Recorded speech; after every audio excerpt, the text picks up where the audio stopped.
Full time, Arsenal 3, Liverpool 1 at the Emirates. As I went ahead to predict that Arsenal is going to win this game of football, I told you that it has high chances. I told you 80% chances, 70% chances of Arsenal winning. Liverpool, 20% chances of winning, and a draw was at 10%, meaning that a draw was really the minimum achievement into this beautiful game of football. And Arteta has gone ahead to humble Klopp at the Emirates once again in a second Premier League consistent season in a row, and that is really very important to note that Arteta has really come of age, and beating Liverpool shows you that Arteta is really a manager who has gone ahead to build his side, and his side has gone ahead to obviously do lots of things together. If you remember the previous 3 matches that happened in the season of 2019-2020 against Liverpool at Emirates, 2020, 2021, 2021, 2022, Liverpool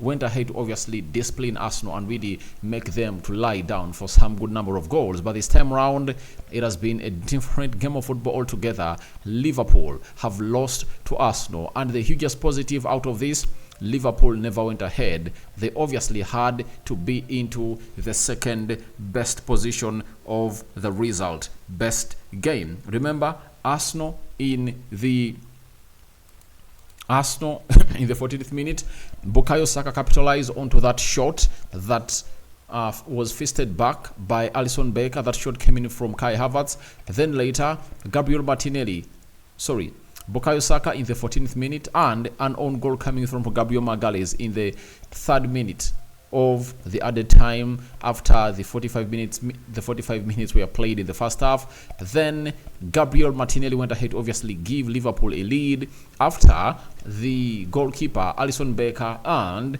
Virgil van Dijk really went ahead to miscommunicate into that, but there was a shoulder-to-shoulder push between Martinelli and Virgil van Dijk. Then later, Leandro Trossard went ahead to make it 3 in the 90th plus 2 minutes to make it 3-1. And in the 88th minute, when Arsenal was leading by 2-1, Konate Ibrahim was sent off after really obstructing Kai Havertz, who had gone ahead to obviously go past him very well, and he really went ahead to obviously gate himself into the book of the referee for the second time. And you know, when you get to yellow cards, the equivalent to the red card, and he was sent off, meaning that Arsenal went ahead to play the last 8 minutes when they're really having a team that is really having a man down. But that is not an excuse to be given that Arsenal have gone ahead to beat a Liverpool that had a man down. We've seen a Liverpool with a man down play 60 minutes and beat Newcastle by 2-1. Darwin Núñez came off the bench and scored those 2 goals that really gave them the lead. So that is not an excuse, and Arsenal have gone ahead to obviously emerge the winners. And for the manager Mikel Arteta, he got it right. How did he get it right first? Jorginho was a surprise start to me, and I never even recalled talking about him in the match preview. That is it. I thought Kai Havertz, Declan Rice, and Odegaard were going to play in the midfield 3, but when the manager had no Gabriel Jesus, he really opted for Jorginho, and he was one of the best players on the field of play. You know, if you read the interceptions, the passes, and how good he was and how cool he looked, and shielded that back 4 with Declan Rice playing as a number 8 box-to-box midfielder, it shows you exactly how Jorginho is really good for this side. And if I'm Arsenal, I'm tempted to give Jorginho another year. That is it. I extend his contract for a further year because we've really gone ahead to see to it that he really has a lot in his tank to obviously offer to Arsenal. But Arsenal went ahead to score a very beautiful goal. Odegaard releasing Kai Havertz hitting that ball, and Zachary scores. But the first goal they concede as Arsenal was really ridiculous. Very, very ridiculous, and it doesn't make any sense for us.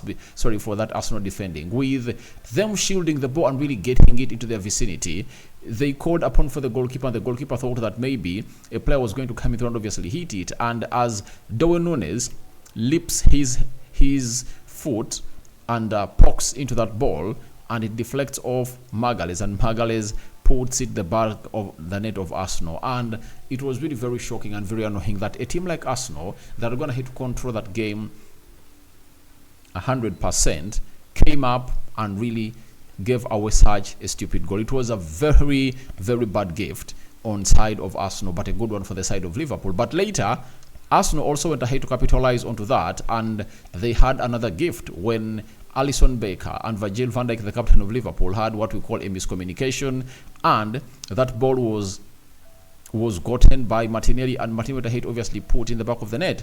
For Gabriel Martinelli, today he has gone ahead to play well. You know, for my case, I'll come out and select a player when he obviously comes out and really performs badly, but when he comes up and puts up a very good performance, I'm the first person to come here and really say that he has gone ahead to do the needful.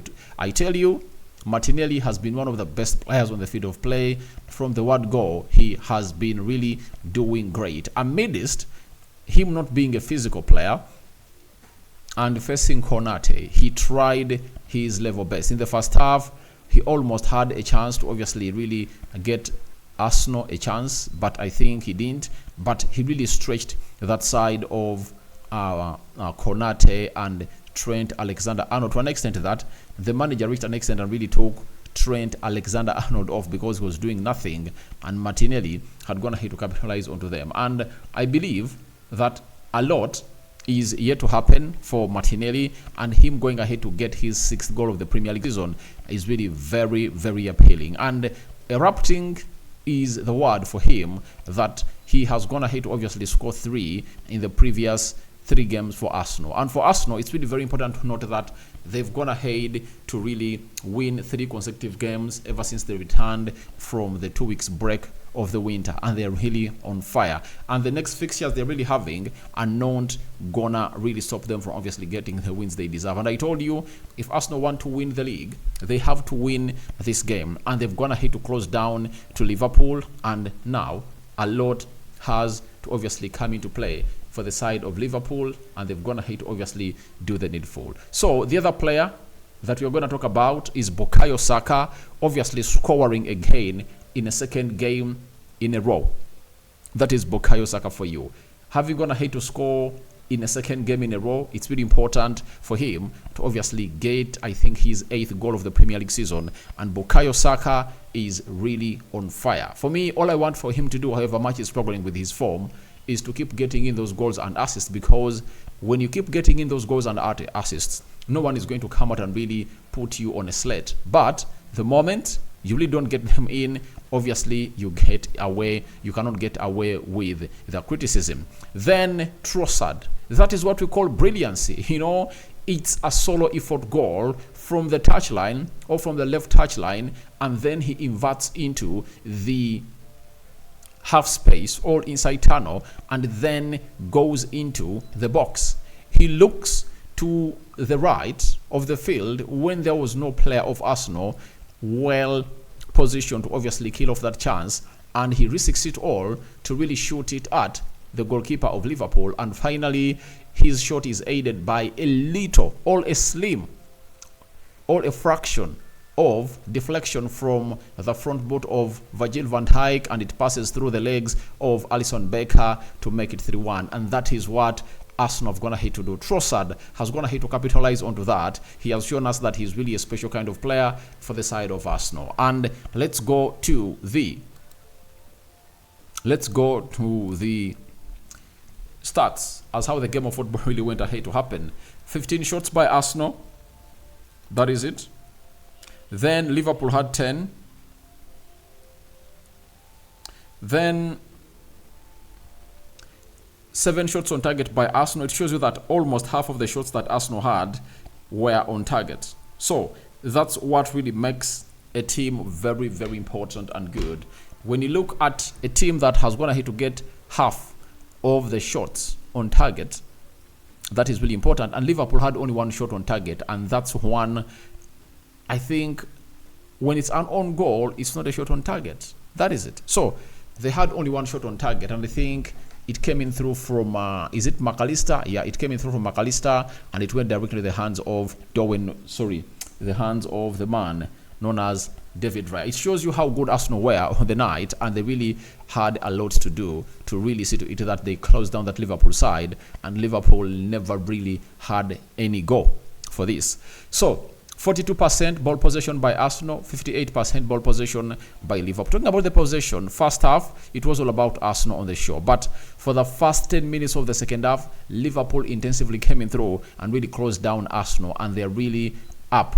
And I think that's what they're really wrecking in through, and really never went ahead to happen on well. But all in all, Liverpool have gone ahead to face a loss, although they've gone ahead to get what we call a lion's share of the possession, but they couldn't obviously match the levels of Arsenal, and Arsenal have gone ahead to run rampant onto Liverpool. And this is another credit I give to Mikel Arteta. Sometimes in these games, you need to come up with a system that you don't usually come up with. To beat Liverpool, you saw to it that Kai Havertz has been really pivotal into that system, and they've gone ahead to use his height and physicality to really out-edge the side of Liverpool.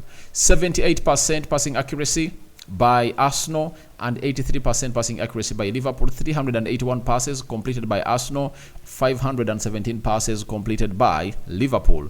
Then 11 fouls by Liverpool, 11 fouls by Arsenal, 6 yellow cards to Arsenal. I understand Jakub Kiwior got a yellow card, Gabriel Magalhaes got a yellow card, Benjamin White got a yellow card. Who else was booked by the referee? I think those are the three that I really remember that really went into the referee's book. But for Liverpool, I think it was Gomez, then Konate. So, red cards, 0 for Arsenal, 1 for Liverpool. Konate was seen being sent off the field of play. And offsides, 3 for Arsenal and 1 for Liverpool. Corners, 2 for Arsenal and 4 for Liverpool. So that's how the game was really statistically programmed, or really statistically orchestrated, and those are the stats of the game. We go to the Premier League table that very many of you are really looking at. You know, this is how the table is really looking. 23 games played by Liverpool. They're having 51 points, 52 goals scored, 22 conceded, and 30 goal difference. Remember, Liverpool have gone ahead to lose their second game in a season, and all of those 2 games have happened in North London. Their first loss was against Tottenham Hotspur, 2-1.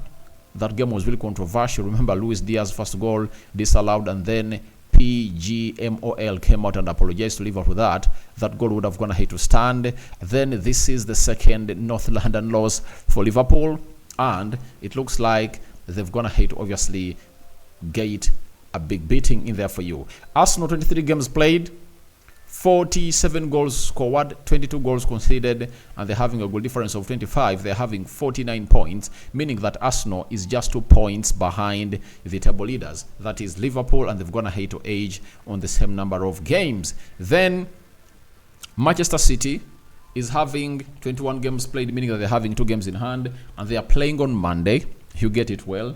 They are playing on Monday, and it's going to be really huge when they're playing Brentford. And I think they're playing away at Brentford. They're having 46 points. And when you look at Manchester City, that means if they continue to really win their 2 games, they'll obviously go on top of the table. And those 2 games are against Brentford. So we don't know how it's going to fare out tomorrow on Monday, but Monday Night Football is back as Manchester City takes on Brentford, where everyone is going to be all eyes to see whether City survives this Brentford side that is going to have to get back its number 9, that is Ivan Toney. Then Aston Villa is also having 46 points, but they're going to have to play 23 games, and